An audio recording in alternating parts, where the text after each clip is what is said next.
We all know how David eventually conquered Goliath, a few select stones from an unassuming small man who knew exactly where to target his shots in the most vulnerable spot of the giant, eventually taking him down in a way no one ever thought before. Dumb Money is a 2023 biographical comedy drama starring Paul Dano, who plays Keith Gill, real life roaring kitty on Reddit, who's an investment analyst, and he takes down these huge financial companies in a way that's never been done before. This movie is directed by Craig Gillespie, and it is written by Lauren Schuker, Blum, and Rebecca Angelo. Great name for this movie. Dumb Money refers to normal, everyday investors, probably like you and me, trying to invest in the stock market. Hedge funds and Wall Street pros consider our investments dumb money because we are uneducated and unaware of the high-level investing they do day in and day out. Initially, people probably wouldn't be that interested in a movie like this if you didn't follow the phenomenon of the GameStop short squeeze in 2021, and if you're not that interested in the stock market. Craig Gillespie does an absolutely brilliant job of drawing you in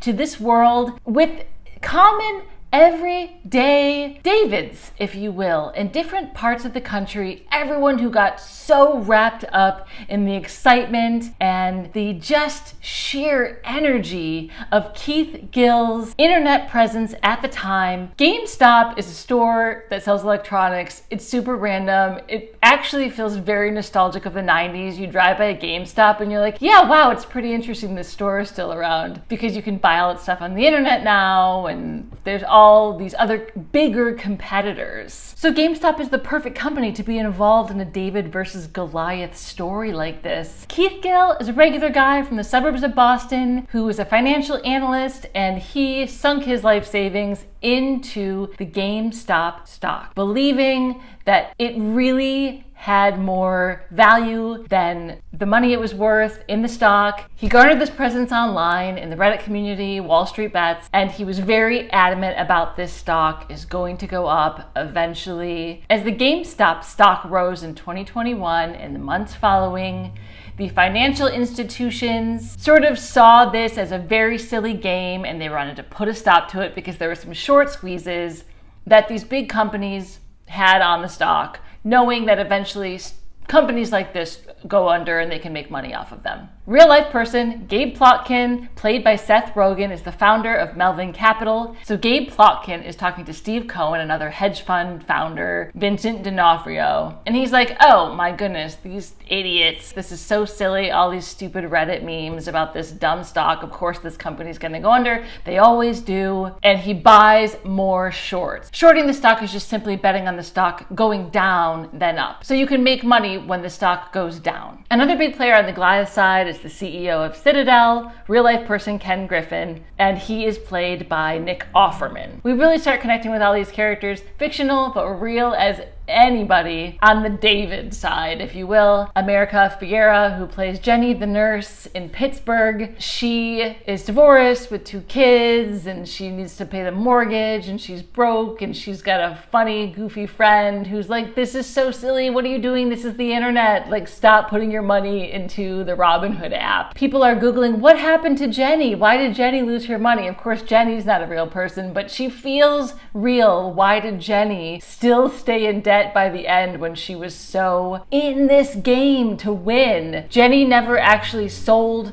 the stock when it was at the highest. Jenny wanted the fantasy of believing that it was going to go up and up and up, and she just didn't want to let go of that. It seems that the character of Jenny never actually sold the stock. She went to Hawaii on vacation, but put that vacation on a credit card because she was like diamond hands. She did not want to sell that stock. We've got the 2 girls in college at University of Texas in Austin, and they're really, really into it.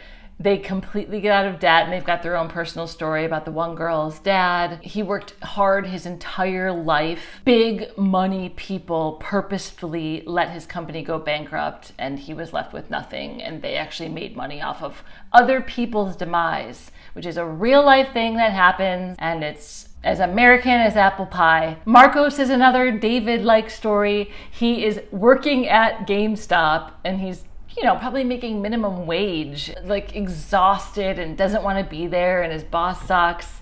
And he gets really into Keith Gill's story. He's really excited about the stock, really determined to follow this to the very end. I think he makes a couple $100,000 and he gets to quit his job. And it's just really exciting. We can kind of put ourselves in these people's shoes. Shailene Woodley plays Caroline Gill, Keith Gill's wife in the movie. She's very poised and insanely supportive and genuinely excited in a shocked way, really not caring about the money, because she's already, they're already happy. They have their great little family, and she's just very supportive of Keith living out his passion. Pete Davidson plays Kevin, Keith Gill's brother, who's doing DoorDash or Uber or Eats or whatever it is, and it's just so classic 2020. He's like eating the food as he's like throwing it on the porch. It's all those tiny little things that we were a part of in 2020, and we really connect with these regular people that get on board. And of course, thousands of people at the time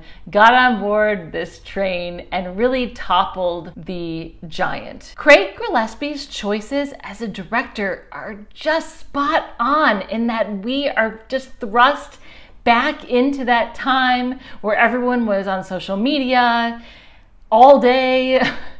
They're on Instagram, they're on Reddit, they're on Facebook, they're on Robinhood, everyone's on their phone. The government gets involved, Elon Musk gets involved, Dave Portnoy gets involved, and we're all sort of experiencing that real life event in real time. If you were doing other things than looking at the stock market, like working on your screenplay. But I digress. So yeah, these big entities exist and control the world, but they can't control the power of a small group of people who find something special and go for it. What do you guys think about this movie? Do you know a lot about the stock market? Do you know nothing? Did you follow the GameStop short squeeze at the time in 2021? What do you think about this real life story told in a really cool, creative way for the screen? Let me know what you think. Comment below, share your thoughts, like and subscribe. See you next time.